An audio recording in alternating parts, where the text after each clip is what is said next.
যতই বাইরে মুষলধারে বৃষ্টি হোক না কেন, রাস্তা জলে ডুবে যাক না কেন, দুনিয়া যতই ইধার কা উধার হয়ে যায় না কেন, তোমাকে ছাতা মাথায় দিয়ে ড্যাং ড্যাং করে বেরিয়ে পড়তে হবে। কারণ তুমি মডেল।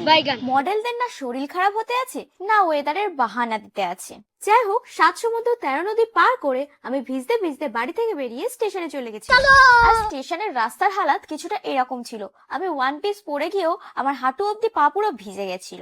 যাই হোক, তবুও আমাকে ওই জলের মধ্যে ছুটতে ছুটতে গিয়ে ট্রেন ধরতে হয়েছে, because I am always late. তারপর ট্রেনে উঠে ভিজে সিটের ওপর কেন আমি আবার ভিজে ছাতা রাখলাম, সেই নিয়ে তো আর এক ঝগড়ুটে মহিলা মুখ লাগানো শুরু করে দিয়েছিল।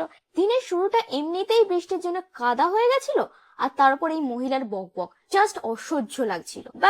বাট আমি যখন দমদমে নামলাম গাইস, তখন আমার মনটা এমনি হ্যাপি হয়ে গেল। তো দিনের শুরুটা যদি এইরকম ভাবে হয়, মন যতই খারাপ হোক না কেন এমনি ভালো হয়ে যাবে। যাই হোক, তারপর দমদম থেকে মেট্রো করে চলে গেছিলাম কালীঘাট, বিকজ আজকে আমার শুটের লোকেশন ছিল বেহালা। তো গাইস, তোমরা সকালে দেখলে বসিরহাটে এত বৃষ্টি হয়েছে, বাট কলকাতায় এক ফোঁটা বৃষ্টি হয়নি। তারপর কালীঘাট থেকে অটো করে ফাইনালি আমার ডেস্টিনেশনে পৌঁছলাম। দেন আমার মেকআপ আর্টিস্ট আমার ফেসটা ক্লিন করে একটু হাওয়া খেতে দিল।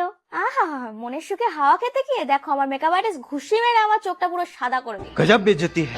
তারপর আমার কান্নাকাটি দেখে মেকআপ আর্টিস্ট বাচ্চা ভুলানোর মতো আমাকে বাচ্চা ভেবে খাবার দিয়ে দিল। আর ভাই यहाँ पे तो हम पिघल गए। গাইস, আজকের খাবারটা এতটা টেস্টি ছিল, জাস্ট অসম। যাই হোক, সবকিছু তো হলো, এবার কাজটা তো হবে নাকি।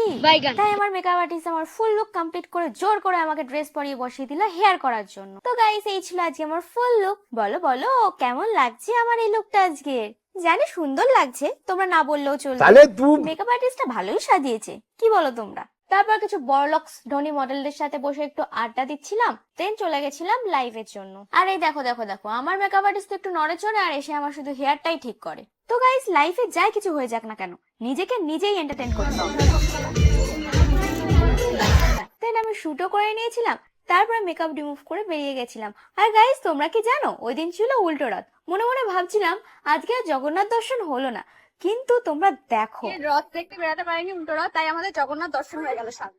মনে মনে ভাবছিলাম এই বছরটা হয়তো আর হলোই না, কিন্তু তার ইচ্ছা থাকলে আটকায় কার সাধ্যি। জয় জগন্নাথ।